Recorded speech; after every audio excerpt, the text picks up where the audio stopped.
এখন আমি একটু চিড়ের পোলাও করব। দেখো এখানে চিড়ে নিয়ে নিয়েছি, এখানে কাঁচা লঙ্কা কুচি নিয়ে নিয়েছি, একদম একটুখানি গাজর আর আলু কুচিয়ে নিয়েছি, আর এখানে কিছু কিশমিশ নিয়েছি।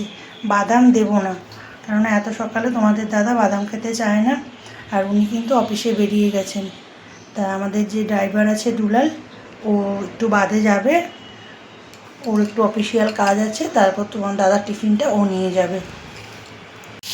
দেখো তেলের ওপর শুকনো লঙ্কা, তেজপাতা আর মৌরি ফোড়ন দিয়ে দিয়েছিলাম, তারপর গাজর আলু আর কাঁচা লঙ্কা কুচিটা তেলে দিয়ে দিয়েছি। এগুলো ভাজা হচ্ছে, এখানে দিয়ে দিলাম স্বাদ মতো নুন, একদম অল্প করে একটু হলুদ দেব,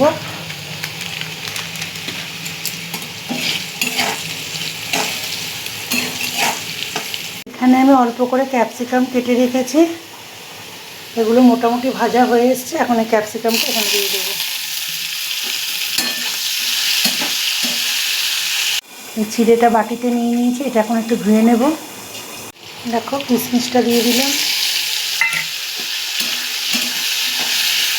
সব শেষে দিয়ে দিচ্ছে এই ধুয়ে রাখা চিড়েটা।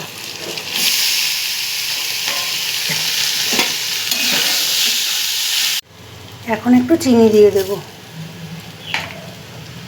নামানোর আগে একটু চিনি দিয়ে দিলাম। পোলাও রেডি করা হয়ে গেছে, চলো নামিয়ে নিই। এখানে পোলাওটা টিফিন বক্সে বেড়ে নিলাম। দেখো ছোট ঘরের বিছানার চাদর চেঞ্জ করতে এসছি, আর চাদর চেঞ্জ করছে, নিতার অবস্থা দেখো, এই চাদরের ভেতরে ঢুকে বসে আছে।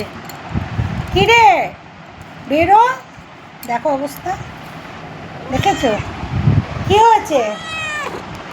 মানে আমি যেখানে যাব ঠিক আমার সাথে সাথে ও থাকবে। দেখো আজকে লাঞ্চের মেনুতে কি কি আছে। আজকে তো শুক্রবার, আমাদের সকলেরই আজকে নিরামিষ। আজকে একদম সিম্পল খাবার আছে। এখানে আছে ভাত, এখানে আছে ডাল, কালকে চাল কুমড়োর ঘন্ট আছে কিছুটা, আর এখানে আছে আলু পোস্ত, আর এখানে আছে পটল পোস্ত। কী করেছি বলো তো, আজকে পটলটা আলাদা ভেজে নিয়েছি, আলুটা আলাদা ভেজে নিয়েছি, পোস্তটা একসাথেই করে নিয়েছি, ভাগ ভাগ করে রেখেছি। এটা হচ্ছে এবেলার আলু পোস্ত, আর এটা হচ্ছে ওবেলার জন্য পটল পোস্তটা রেখেছি। ডালটা ফ্রিজে রেখে দিয়েছি ওবেলায়, আর সাথে আছে দই। চলো লাঞ্চটা সেরে নিই।